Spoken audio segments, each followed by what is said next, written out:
How to crop image in Photoshop very fast. Press C on your keyboard and you see these handles. You can just drag and drop and just resize it. If you want to keep the proportion, just hold down Shift and just drag it. And it's just going to be a scale at the same size. So we don't lose the proportion. But you can come here to the ratio and pick up something like 4:5, which is the Instagram. And if you want to switch it, just click on this little icon here. You can switch between width and height. You can also change it to 16:9. Again, switch it. This is gonna be the Instagram story, and 1:1, which is the square.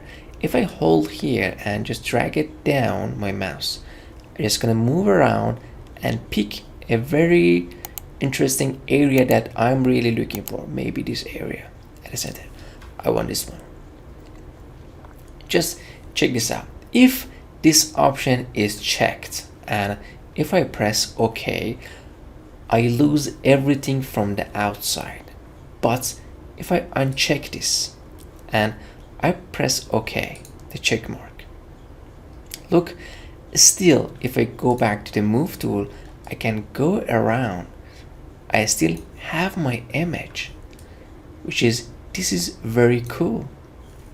Again, press C on your keyboard and this should be always unchecked.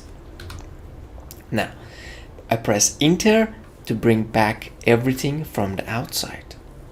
What else? If I click on this little icon here, I can just click on the opacity and drag this down to see more, or I can bring it up to make it a bit darker. And I can just change this. If I change something and both handles are moving around, I have to click on clear. If you click on clear, then you can just move it around just side by side. So each side is going up and down. So make sure always this is unchecked. And what else do we have here? We have the cycle. I mean, I can put it on this way or grid. Then I can work better. Make sure this is exactly in the center. Look, with the grid, I'm always working better to finding the perspective. And then click OK. And this is exactly what I wanted in Crop Tool.